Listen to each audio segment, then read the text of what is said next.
Top 50 study YouTube channel में आप सभी का स्वागत है। दोस्तों, पर्यावरण का एक ऐसा वीडियो लेकर के आ गए हैं जो आपके लिए बहुत ही महत्वपूर्ण होने वाला है। मैं समझता हूँ इस वीडियो को यदि आपने पूरा देख लिया तो आपको बहुत कुछ पर्यावरण के जो महत्वपूर्ण फैक्ट थे जो बार बार पेपरों में पूछे जाते हैं वो आपसे बनने लगेंगे। बहुत इंपॉर्टेंट फैक्ट क्वेश्चन आंसर हैं, इनको आप जरूर पढ़ें। और इस वीडियो को आप पूरा देखना। आप इस क्वेश्चनों को पढ़ने के बाद लगेगा कि आपको कितने महत्वपूर्ण है। पिछले पेपरों में जो बार बार पूछे गए हैं वो क्वेश्चन हम आपको छांट करके लाए हैं। चलिए शुरुआत करते हैं, पूरा वीडियो देखिए। भारत में पर्यावरण संरक्षण अधिनियम कब पारित किया गया? 1986। बिल्कुल रट लें, जो क्वेश्चन है इनको रट लेना। मैं समझता हूँ अभी तक का पर्यावरण को आपको सबसे महत्वपूर्ण वीडियो लगने वाला है। ठीक है, 3 पार्ट हम कुल लेकर के आएंगे और 3 पार्ट में 180 प्रश्नों पर हम चर्चा करेंगे और ये 180 प्रश्न आपके लिए बिल्कुल महत्वपूर्ण साबित होंगे। पेपर में धूम मचा देंगे, देखिए आप इनको पढ़ने के बाद। अगला देखें, विश्व पर्यावरण दिवस कब मनाया जाता है? 5 जून। ठीक है, पर्यावरण संरक्षण अधिनियम 1986 बिल्कुल याद करते जाए। भारत में सर्वप्रथम जैव विविधता अधिनियम कब पारित किया गया? सन 1902 में सर्वप्रथम जैव विविधता अधिनियम। ठीक है, जैव विविधता शब्द का सर्वप्रथम प्रयोग कब और किसने किया? तो किसने किया? वाल्टर जी रोसन ने। कब किया? 1986 में। किस शब्द का? जैव विविधता का प्रयोग किया सर्वप्रथम। बहुत महत्वपूर्ण है। राष्ट्रीय जैव विविधता प्राधिकरण का मुख्यालय भारत में कहाँ पर है? जैव विविधता प्राधिकरण मुख्यालय चेन्नई में है। ठीक है, रेड डाटा बुक क्या है? रेड डाटा बुक विलुप्त होने की कगार पर खड़ी संकटग्रस्त पौधों और पशुओं की सूचियां। जो पौधे और पशु विलुप्त होते जा रहे हैं, बहुत कम बचे हैं, तो उनको रेड डाटा बुक में शामिल किया जाता है। ठीक है, उसकी सूची में। आगे देखें, रेड डाटा बुक किस अंतर्राष्ट्रीय संगठन द्वारा निकाली जाती है? IUCN, international union for conversion of nature के द्वारा यह निकाली जाती है। IUCN के द्वारा रेड डाटा बुक निकाली जाती है। रेड डाटा बुक से 1 या 2 क्वेश्चन बनते हैं। ठीक है, IUCN का मुख्यालय कहाँ पर है? ग्लैंड, स्विट्जरलैंड में है। कहाँ पर है? ग्लैंड, स्विट्जरलैंड में। इसलिए दोहरा रहे हैं, जो रटने लायक है बोले उनको हम दोहरा भी दे रहे। भले ही आपका आधा मिनट ज़्यादा लगेगा लेकिन आपके दिमाग में सेट हो जाएगा। रेड डाटा बुक को पहली बार कब प्रकाशित किया गया? 1966 में रेड डाटा बुक सबसे पहले प्रकाश हुई थी। अभी तक के सबसे महत्वपूर्ण पर्यावरण के फैक्ट। रेड डाटा बुक में संकटापन्न जीवों को किस रंग में दर्शाया गया? पिंक रंग में। जो संकटापन्न जीव हैं उनको किस में रंग में दर्शाया? रेड डाटा बुक में पिंक रंग में। ठीक है, याद रखिएगा बिल्कुल। चलिए आगे पढ़ते हैं। 2011 संयुक्त राष्ट्र द्वारा कौन से दशक को जैव विविधता दशक घोषित किया गया? 2011 से 20 को क्या किया गया है? जैव विविधता दशक घोषित किया गया है। चलिए ठीक है, आगे देखें। ये पूरा हो गया। रामसर संधि किससे संबंधित है? कई बार पूछी गई है रामसर संधि, वेरी वेरी IMP। आर्द्र भूमियों के संरक्षण और संवर्धन से संबंधित है। विश्व आर्द्र दिवस कब मनाया जाता है? 2 फरवरी विश्व आर्द्र दिवस। पर्यावरण से जितने भी संबंधित दिवस होंगे सारे आ जाएंगे इसमें, इससे बाहर कुछ नहीं। विश्व जल दिवस कब मनाया जाता है? 22 मार्च को। आर्द्र दिवस 2 फरवरी। पर्यावरण दिवस कब मनाया जाता है? अभी अपन ने पढ़ा था, आप ही लिखें कमेंट में। ठीक है, विश्व पृथ्वी दिवस, ये भी कई बार पूछा गया है, 22 अप्रैल विश्व पृथ्वी दिवस। विश्व जैव विविधता संरक्षण दिवस 22 मई। ठीक है, पृथ्वी दिवस 22 अप्रैल। अप्रैल के बाद अगले महीने में आता है मई, तो 22 ही मई को जैव विविधता संरक्षण दिवस। और पर्यावरण दिवस से फिर से आ गया है, 5 जून को मनाया जाता है। विश्व पर्यावरण संरक्षण दिवस 26 नवंबर। विश्व पर्यावरण दिवस 5 जून और 26 नवंबर को विश्व पर्यावरण संरक्षण दिवस। बिल्कुल रटते जाए, याद करते जाए, स्क्रीनशॉट ले लें। ओजोन दिवस कब मनाया जाता है? 16 सितंबर। सारे दिवस इसमें पर्यावरण से संबंधित आने वाले हैं। विश्व प्रवासी पक्षी दिवस कब मनाया जाता है? 8 मई। इसको पढ़ ले तो इससे बस पूरा काम बन जाएगा। विश्व वन प्राणी दिवस 6 अक्टूबर। आपको बता दें, पर्यावरण के ऐसे कई महत्वपूर्ण वीडियो हम आपको पहले भी लेकर के आ चुके हैं। चैनल की प्लेलिस्ट में जाके देख लें। इस वीडियो का पार्ट 1 है, 2 पार्ट और आने हैं। यदि आप हमारे चैनल से ना जुड़े हों तो चैनल को सब्सक्राइब कर लेना और बेल आइकन को दबा लेना, जिससे अगला पार्ट अपलोड हो आपके पास पहुंच जाए। आपके सारे सब्जेक्ट की तैयारी सिलेबस वाइज करा रहे हैं, इसलिए चैनल से आप जुड़ जाएं। इस वीडियो की लिंक को आगे तक शेयर करें, जिससे आपके दोस्तों साथियों को भी फैक्ट मिल सके और वो भी पढ़ सके, सब लोग मिल करके पढ़ सकें। देखें, विश्व वन्य प्राणी दिवस 6 अक्टूबर। ठीक है। विश्व प्रवासी पक्षी 8 मई अपन पढ़ चुके। भारत में विश्व की कितनी प्रतिशत जैव विविधता है? विश्व की जितनी जैव विविधता उसमें भारत में कितने प्रतिशत है? 7 से 8% है। राष्ट्रीय प्रवाल भित्ति अनुसंधान केंद्र कहां पर स्थित है? पोर्ट ब्लेयर में, ठीक है। राष्ट्रीय प्रवाल भित्ति अनुसंधान पोर्ट ब्लेयर में स्थित है। और देखिए, अंतरराष्ट्रीय टाइगर दिवस कब मनाया जाता है? 29 जुलाई को। अंतरराष्ट्रीय टाइगर दिवस 29 जुलाई। इकोलॉजी शब्द का सर्वप्रथम प्रयोग किसने किया? अभी कई बार पूछा गया है। अर्नेस्ट हैकेल ने इकोलॉजी शब्द का प्रयोग किया। इकोसिस्टम का सर्वप्रथम प्रयोग किसने किया? एजी टांसले, IMP, ठीक है। इकोसिस्टम का प्रयोग किसने किया? एजी टांसले ने। आप जब पेपर दे के आएंगे तो आपको देखेंगे कि इन वीडियो में से कोई ना कोई क्वेश्चन जरूर बनेंगे, 3-4। बायोस्फीयर रिजर्व शब्द का प्रयोग किसने किया? एडवर्ड सुएस ने। बायोस्फीयर रिजर्व शब्द का प्रयोग।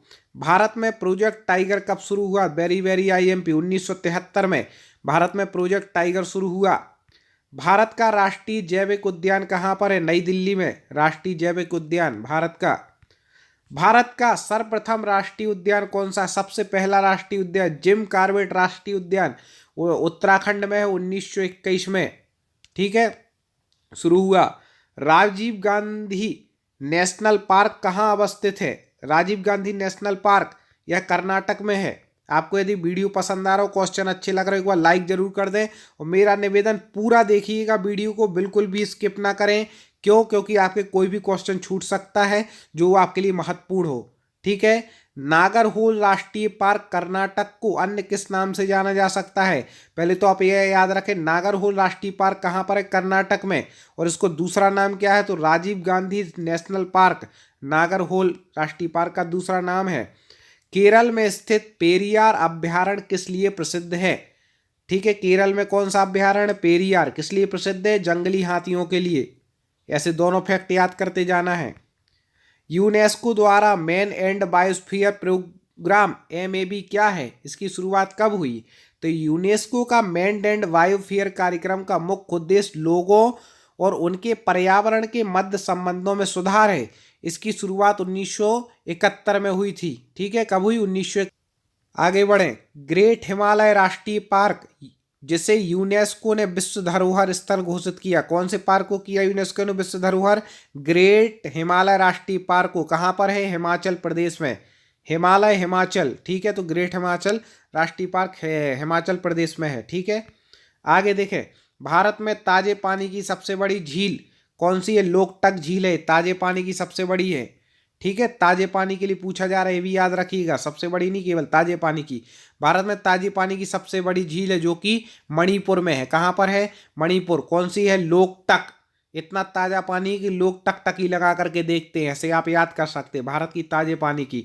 आपको तो तैयारी कर रहे हैं यदि टेट एग्जाम की, तो टॉप 50 स्टडी बस यूट्यूब पर सर्च करें और शुरू हो जाए। धड़ाधड़ आपको आपके सिलेबस के अनुसार वीडियो मिलते रहेंगे और भी देखते रहे। चलिए और देखें, नंदा देवी जैव मंडल आरक्षित क्षेत्र किस राज्य में अवस्थित है? उत्तराखंड में है। कौन सा? नंदा देवी जैव मंडल आरक्षित क्षेत्र। आगे, शीत मरुस्थल जैव मंडलीय आरक्षित क्षेत्र किस राज्य में स्थित है? हिमाचल प्रदेश में। कौन सा? शीत मरुस्थल। मेरा बस एक निवेदन है, यदि आपको वीडियो पसंद आए तो लिंक आपको जहां से मिली उसको आगे बढ़ा दें, शेयर एक बार जरूर कर दें वीडियो की लिंक को। भारत में हाथी परियोजना कब शुरू हुई? 1972 में। हाथी परियोजना कब शुरू हुई भारत में? 1972। आगे, जंगली गधों का अभ्यारण्य भारत में कहाँ स्थित है? देखो भाई, जंगली गधों का अभ्यारण्य कहाँ पर है? देखें, जंगली गधों का अभ्यारण्य गुजरात राज्य के कच्छ के रण में है। कहाँ पर है? गुजरात के कच्छ के रण। लगभग 5000 वर्ग किलोमीटर में फैला है। यह भारत का सबसे बड़ा वन्य जीव अभ्यारण्य है, ठीक है, जिसकी स्थापना कब हुई? 1972 में की गई थी। याद रखिएगा ये। इस वीडियो को मेरा निवेदन है वो कम से कम 2 बार देखें, एक बार से काम नहीं बनेगा, ठीक है, क्योंकि पूरे फैक्ट आपको रट लेने हैं, बिल्कुल धड़ाधड़, एक भी ना भूलें। एक सींग वाला गैंडा भारत के किन राज्यों में पाया जाता है? एक सींग वाला गैंडा पश्चिम बंगाल और असम में पाया जाता है, एक सींग वाला गैंडा, ठीक है। और देखें, गिर के शेरों को रखे जाने हेतु किस राष्ट्रीय पार्क अभ्यारण्य का चयन किया गया? तो शिवपुर, ये मध्य प्रदेश में है। जिले में पालपुर कुनू नामक वन्य जीव, मध्य प्रदेश के विद्यार्थियों के लिए महत्वपूर्ण है कि गिर के शेरों को रखते हैं यहाँ पर। तो कहाँ पे? पालपुर कुनू नामक वन्य जीव अभ्यारण्य का चयन एशियाई शेरों की पुनर्प्रविष्ट स्थल के रूप में किया गया है। आगे, रोहिला राष्ट्रीय उद्यान किस राज्य में स्थित है? हिमाचल प्रदेश में रोहिला, ठीक है ना, रोहिला राष्ट्रीय। आपने रोहिला दर्रा भी सुना होगा। बहुत महत्वपूर्ण प्रश्न है, आप पढ़ें। ऐसे और वीडियो भी हम आपको लेकर के आएंगे। आपको तो टॉप 50 स्टडी चैनल से जुड़ना है, सब्सक्राइब करना है, वीडियो को लाइक करना है और पढ़ाई करते रहना है। और देखें, मरुस्थल राष्ट्रीय उद्यान किसके लिए प्रसिद्ध है? तो राजस्थान में स्थित मरुस्थल राष्ट्रीय उद्यान भारतीय सारंग के लिए प्रसिद्ध है। किस लिए? भारतीय सारंग के लिए मरुस्थल राष्ट्रीय उद्यान प्रसिद्ध है। और देखें महत्वपूर्ण, भारत के किस राज्य में सर्वाधिक संख्या में वन्यजीव अभ्यारण्य है? सबसे ज्यादा कहां पर है वन्यजीव अभ्यारण्य? मध्य प्रदेश में, ठीक है। तो एमपी के विद्यार्थियों को याद रखना है कि भारत के किस राज्य में सर्वाधिक हैं, तो मध्य प्रदेश में। और सारे सब्जेक्ट की तैयारी हम आपको सिलेबस वाइज करा रहे हैं, इसलिए आप चैनल से जरूर जुड़े रहें, बहुत महत्वपूर्ण होगा। आपके पेपर जैसे ही आएगा वैसे टेस्ट सीरीज आएंगी लगातार, आप वो टेस्ट दें, तो बहुत अच्छे से आप हमारे चैनल से जुड़े रहें। कौन सा राज्य साइबेरियन सारस के लिए आदर्श प्राकृतिक निवास है? राजस्थान। किसके लिए? साइबेरियन सारस के लिए आदर्श प्राकृतिक स्थान है। चलिए, तो हमने ये लगभग इसमें आज चर्चा की है। और भी चलिए क्वेश्चन ले लें क्या? चलिए एक और क्वेश्चन थोड़े और ले लेते हैं। अभी आप थोड़ा और समय निकालिए, इस वीडियो को और पढ़ते हैं। भारत में स्थित कौन सा नेशनल पार्क विश्व का एकमात्र फ्लोटिंग नेशनल पार्क है? तो मणिपुर में स्थित केइबुल लाजमाओ नेशनल पार्क, ये कहाँ पर है? मणिपुर में। विश्व का एकमात्र फ्लोटिंग नेशनल पार्क है, याद रखिएगा। विश्व की सबसे बड़ी प्रवाल भित्ति कौन सी है? ये भी कई बार पूछा गया है। ऑस्ट्रेलिया में स्थित द ग्रेट बैरियर रीफ, ठीक है। ऑस्ट्रेलिया में कौन सी? द ग्रेट बैरियर रीफ, ये सबसे बड़ी प्रवाल भित्ति है पूरे विश्व। ओजोन परत कहाँ पाई जाती है? तो ओजोन परत समताप मंडल के निचले भाग में। कौन से मंडल में पाई जाती है? समताप के, उसके भी निचले भाग में 15 से 35 किलोमीटर के बीच स्थित होती है, ठीक है। और देखें, पर्यावरण में हमें सारे आपको वायुमंडलीय, हमने लगभग 8 क्लासें पढ़ाई हैं महत्वपूर्ण। तो आप प्ले लिस्ट में जाके पर्यावरण में देखें, उसमें वो क्लासें पढ़ लें तो आपको आ जाएगा सब। वायुमंडल कई प्रकार की गैसों के मिश्रण से बना है। पृथ्वी के नजदीक वायुमंडल में मुख्यतः कौन सी गैस पाई जाती? पृथ्वी के नजदीक सबसे वायुमंडल में कौन सी गैस पाई जाती मुख्यतः? तो पृथ्वी के नजदीक वायुमंडल मुख्यतः नाइट्रोजन पाई जाती। कितने परसेंट? 78% नाइट्रोजन है, सबसे ज्यादा पाई जाने वाली गैस है ये। आगे, उत्तराखंड में मनाया जाने वाला हरेला पर्व किससे संबंधित है?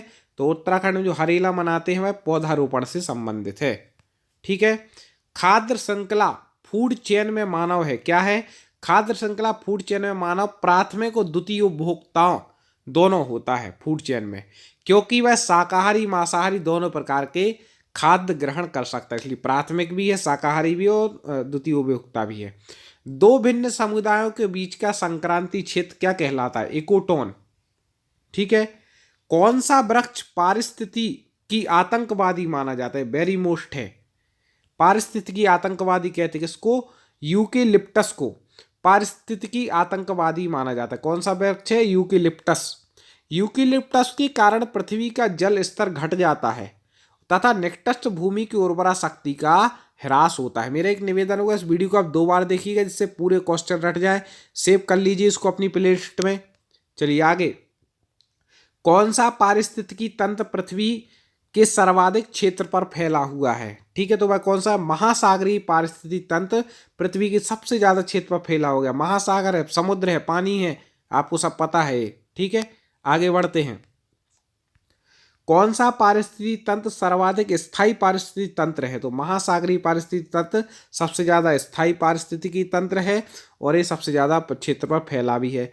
पारिस्थितिकी तंत्र में उत्तम पोषण स्तर प्राप्त होता है, कहाँ पर? सर्वाहारी को होता है। किसको होता है उत्तम पोषण? सर्वाहारी को, क्योंकि यह शाकाहारी मांसाहारी दोनों तरह के भोज्य पदार्थों को ग्रहण करते हैं, दोनों प्रकार के लेते, सर्वाहारी सभी प्रकार के आहार लेते, जिसकी वजह से उनको उत्तम पोषण प्राप्त होता है। आपको वीडियो पसंद आया होगा, भी एक पार्ट पढ़ा, कुछ और महत्वपूर्ण ऐसे फैक्ट है अगले उसमें हम लेकर के आएंगे। सारे फैक्टों पर हमें चर्चा करनी है, 3 वीडियो में करेंगे क्योंकि फिर वीडियो बहुत बड़ा हो जाता है, मुझे भी पढ़ाते पढ़ाते गले में थोड़ी तकलीफ हो रही है, इसलिए अगले में हमें इसको ले लेंगे। ऐसे 3 उसमें लगभग 180 हमारे पास फैक्ट हैं जो आपके लिए बहुत महत्वपूर्ण, इससे बाहर कुछ नहीं होगा। आप ये भी पढ़ के चले गए तो आपके बहुत अच्छे नंबर पर्यावरण में आ सकते हैं। चलिए अगले वीडियो के साथ पुनः मुलाकात होगी। जय हिंद।